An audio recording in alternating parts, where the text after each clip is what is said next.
Greetings, Japan fans. In today's show, we are looking at how to get people to follow us. Yogi Berra, the classic American philosopher, said leading people is easy. It's getting people to follow you that is the hard bit. Hey, we're going to talk about that today.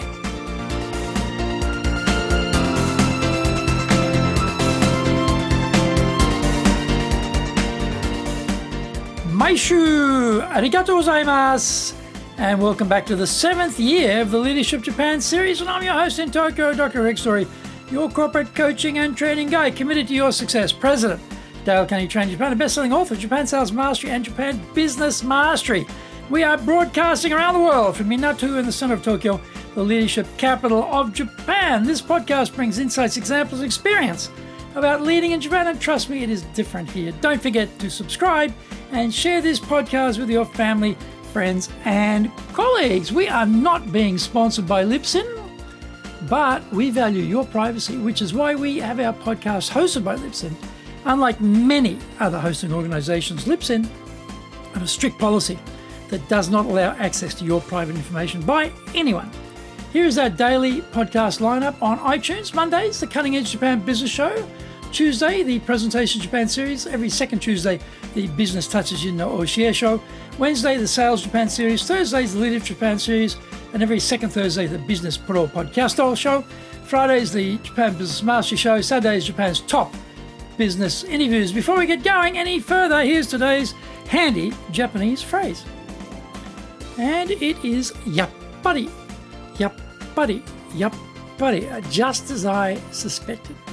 Someone's supposed to turn up at a certain time, they don't turn up, yappari, just as I suspected they weren't going to make it. Something is supposed to happen and it doesn't happen, you're supposed to win the lottery, it doesn't happen, yappari, yappari, I knew I wouldn't win, yappari, yappari, yappari. This is episode number 385. Today we are talking about, as a leader, how to provide guidance your people will follow. Giving people orders is fine and fun when you are the leader. Not so great when you're on the receiving end, though. Collaboration and innovation are two seismic shifts in work style that are fundamentally different from the way most leaders are educated. Command and control were more the order of business back in the day. Hierarchy was clear. Bosses brooked no opposing ideas or opinions, and everybody below knew their place. Things have moved on, but have the bosses moved on with it? Basically, the people you see in your daily purview are arraigned against a similar team in another steel and glass high-rise monstrosity somewhere across town. The quality of their teamwork and their ideas determines who wins in today's marketplace. All the cogs have to intersect smoothly, and the quality and speed of the output are the differentiators. Are your salespeople better than the opposition? Is the marketing department punching above its weight? Are your mid-level managers really rocking it?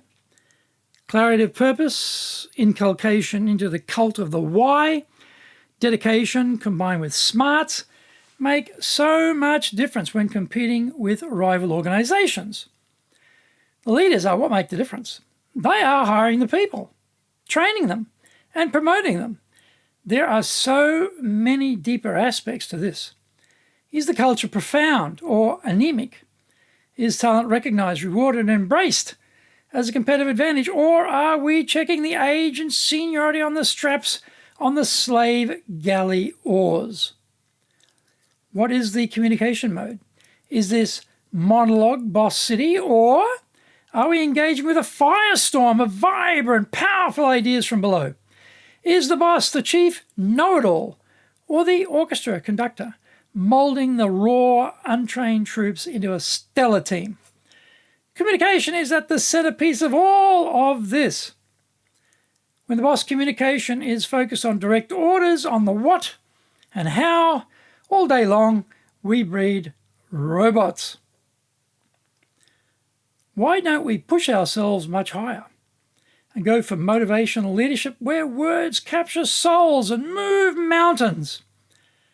The key to this pivot is to dump the old style locker room halftime rousing call for maximum blood and guts in the second half. Today's sports coaches are geniuses of psychology. They know their athletes' temperaments, aspirations, fears, and hot buttons at such an intimate level that it is simply breathtaking. Bosses have to be in the same mold. Knowing each person thoroughly as an individual is the starting point. On top of that is knowing what they are trying to achieve.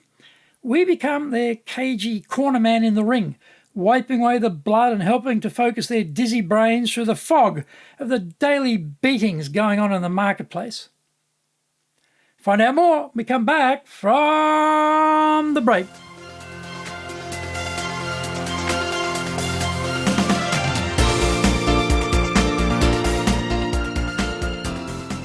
Today's show is brought to you by our public courses, but we also do custom in-house programs. We do these in our super safe classroom. We do them live online. We do them in Japanese. We do them in English. Today's show is sponsored by, on the 20th of November, in our professional leadership series, we're looking at dealing with mistakes. Also on the 20th of November, we'll do a section there live online on negotiations. On the 27th of November, we'll continue with our professional leadership series, looking at vision, mission, and values. Our website is at enjapan.dalekenny.com. Get more information on those programs there. Also email me at greg.story@dalekenny.com. If you like learning by watching videos, we've got over 1,000 for you at Japan Dale Kenny TV on YouTube. We're releasing 3 TV shows every week on YouTube. The Cutting Edge Japan Business Show, that's a premier business show in Japan, comes out every Monday.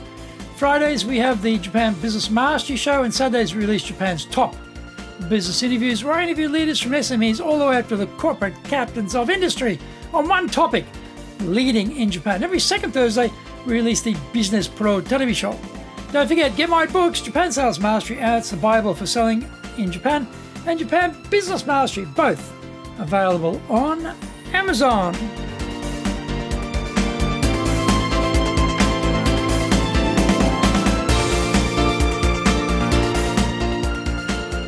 Welcome back. When we tell someone what to do, all we do is trigger negativity. Their cynical brains are burning with reasons why that is a bad idea. They feel the prime insult of being told what to do and consequently lack interest in executing a plan not of their own design, desire, or creation. The reason they are so skeptical is that the plan is unleashed in a finished format with no context or background attached. We need to get to the point tangentially with a story. By the way, we don't say, I'm going to tell you a story from my glorious past. That would be amusing. I would love to see the reaction to that little doozy of an opener. No! Instead, we go straight into a place in time, to a location they can identify, with people they probably will know. And we spin a yarn, a true yarn, about what happened to us and what we learnt from it. This whole narrative is short, under 2 minutes. We certainly don't flag our conclusion, MBA executive summary style at the start. No, we are more crafty than that.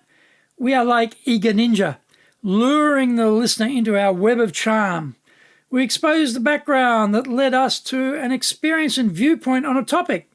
At the very end, we give them the order, the action we want them to take, and then we finish off with the benefit of doing it that way. Next comes the hard bit for the old style leaders like me. We ask them if they can see a way of taking that idea or method further and bettering it. The old ego can take a battering at this point when they trot out their half-baked and crappy ideas with all the aplomb of tender, ignorant youth.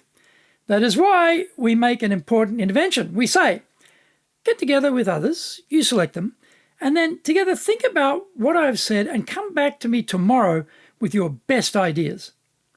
This momentum breaker is important, otherwise only first phase shallow musings will spill out of their mouths. We've also forced them to collaborate with their peers, giving us a better chance to reap richer alternatives. In the end, they either adopt your suggestion as the best alternative or they adapt and improve on it. Either way, they have been given ownership of the next steps and so are more likely to execute it with commitment and enthusiasm compared to following your lofty commands. This is a different way of leading. It is the methodology needed to match the future of work we are all facing.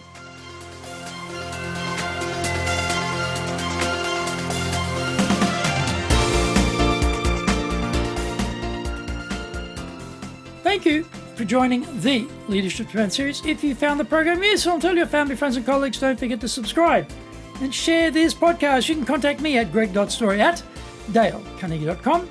Go to our website, enjapan.dalecarnegie.com. Until the next episode, take what you thought valuable, put into action, because I do applications. What makes winners winners? So be one of them. Remember, I'm your corporate coaching and training guy, committed to your success here in Nippon.